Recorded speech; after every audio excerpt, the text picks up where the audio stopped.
जी, ये press conference पहली बात तो आप लोग का बहुत धन्यवाद आने के लिए। ये प्रेस कॉन्फ्रेंस है समाजवादी पार्टी से इस्तीफा देने के लिए वही मैटर है, इसकी वजह से हमने प्रेस कॉन्फ्रेंस बुलाया है। क्या बात है, क्यों आप समाजवादी पार्टी से इस्तीफा दे रही हैं? जी, पिछले कुछ महीने पहले मेरे साथ एक घटना घटी थी कार्यक्रम के पश्चात में। जो समाजवादी पार्टी में अभी नए ही आए हैं, 2-3 महीने पहले उन्होंने मेरे साथ बदतमीजी की। उसके बाद जब मैंने उसका मतलब विरोध किया, खंडन किया, तो उसके बाद उन्होंने भी उससे भी ज़्यादा बदतमीजी की। उसके बाद से फेसबुक पे मेरे चरित्र के खिलाफ लिखना शुरू किया। उसके बाद से मेरे पिताजी, मेरे भाई, मेरे परिवार के खिलाफ उन्होंने लिखना शुरू किया। उसके बाद से मैंने ये बात जिला अध्यक्ष को बताई। जिला अध्यक्ष ने कहा आपको जो मन करे वो कर लीजिए, आप दोनों का मैटर है। फिर मैंने मुकदमा कर दिया। मुकदमा करने के बाद इन्होंने अलग से समाजवादी पार्टी के इन्होंने बताया था कि निर्देशानुसार उन्होंने ये कार्य किया, लेकिन मुझे नहीं लगता है किसी भी क्रिमिनल केस की जांच कोई राजनीतिक पार्टी करती है। इन्होंने एक फर्जी रिपोर्ट बनाई, झूठी रिपोर्ट बनाई, जिसमें इन्होंने मुझे गलत साबित किया कि कुछ घटना नहीं घटी थी। उसके बाद मेरी राष्ट्रीय अध्यक्ष, जो महिला सभा की राष्ट्रीय अध्यक्ष थी, उनको सब पता होते हुए भी उन्होंने मेरे खिलाफ एक्शन लिया और मुझे पदमुक्त कर दिया। तो कई महीनों तक सोचने के बाद मैंने आज ये डिसीजन लिया है, ये निर्णय लिया है कि समाजवादी पार्टी से इस्तीफा देना है मुझे। तो क्या आप समाजवादी पार्टी में आपको न्याय नहीं मिला? जी बिल्कुल नहीं, न्याय क्या मिलना, ऊपर से दंडित किया गया है। न्याय मिलना तो छोड़ दीजिए, ऊपर से दंडित किया गया, पदमुक्त कर दिया गया, इतनी मेहनत, इतना संघर्ष करने के बावजूद में। इस मामले को लेकर के कहाँ पे आपने पत्र भेजा?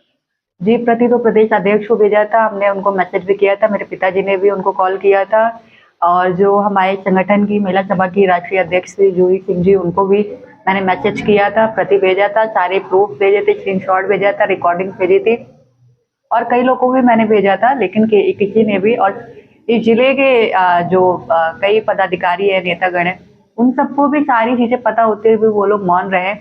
और जब उनकी अपने बात आती है तो वो लोग आगे बढ़ चढ़ के लड़ते हैं, लेकिन जब किसी महिला के अस्मिता चरित्र की बात आती है तो उसकी लड़ाई कोई नहीं लड़ता है।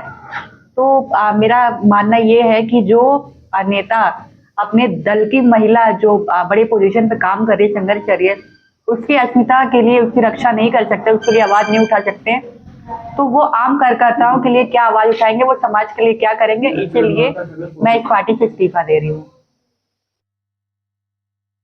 राष्ट्रीय अध्यक्ष से इस संबंध में कोई नहीं? मैं समाजवादी पार्टी राष्ट्रीय अध्यक्ष से नहीं मिली हूँ। मेरी मुलाकात मेरी जो संगठन की राष्ट्रीय अध्यक्ष थी उनसे मुलाकात हुई। मेरी बात प्रदेश अध्यक्ष से हुई, मेरी बात कई प्रवक्ताओं से हुई, लेकिन उन्होंने कोई एक्शन नहीं लिया। मेरी बात जिले के वरिष्ठ नेताओं से हुई और सबको मैंने प्रूफ दिया, सब कुछ मैंने दिया, लेकिन इन्होंने रिपोर्ट बना के गलत भेजा और उसका विरोध किसी ने भी नहीं किया। कौन आपका रिपोर्ट कौन बना के भेजा? रिपोर्ट जिला अध्यक्ष ने बनाया, जिसमें विवेचक जीवी पांडे जी थे और इसाक अंसारी जी थे, प्रिया पाठक थी, और क्या बोलते हैं, सुगिता निषाद थी। बताइए, ऐसे लोगों को इन्होंने विवेचक बना के रखा था जो मतलब जिनके पास खुद भी बिल्कुल भी कोई नॉलेज नहीं है किसी भी चीज की। और पहली बात तो ये पहली ऐसी घटना होगी मेरे नजर में जिसकी विवेचना, जिसकी चार्जशीट एक राजनीतिक पार्टी बना रही है। देखिए, मेरे सामने ये प्रशासन की चार्जशीट है जिसमें साफ साफ लिखा है कि वो उनके ऊपर मुकदमा दर्ज हुआ है, और जो भी मैंने उनके ऊपर इल्जाम लगाया था वो सब सच है। ये देखिए, इसमें साफ साफ लिखा हुआ है कि वादिनी सुश्री अंशिका पांडे सरकार पुत्र राजेंद्र नाथ पांडे निवासी छोटी पटखोली वार्ड नंबर 8 प्रार्थना पत्र के आधार पर पंजीकृत हुआ, जिसकी विवेचना प्रभारी निरीक्षक द्वारा संपादित की गई। अब तक की विवेचना अवलोकना फेसबुक वायरल स्क्रीनशॉट व अन्य संकलित सुसंगत साक्ष्य में मुकदमा में धारा 67 IT एक्ट 75(1) 351(2) BNS को तरमीम करते हुए धारा 74 351(3) BNS अधिष्ठापित की गई है। अभियुक्त दानिश अंसारी पुत्र अब्दुल गनी अंसारी मोहल्ला मेन रोड मोती नगर अपराध बखूबी प्रमाणित है, अतः अभियुक्त दानिश अंसारी पुत्र अब्दुल गनी अंसारी मोहल्ला मेन रोड मोती नगर खैलाबाद थाना जनपद खैलाबाद संत कबीर नगर का चालान होता है। ये फाइनल रिपोर्ट है जिसमें अपराध उनका बखूबी प्रमाणित किया गया है, और इन्होंने रिपोर्ट बना के भेजी कि ऊपर कि वहां पे कोई अपराध हुआ ही नहीं था, कुछ नहीं हुआ था, और अंशिका ने फालतू में फर्जी मुकदमा कर दिया है उसको फंसाने के लिए।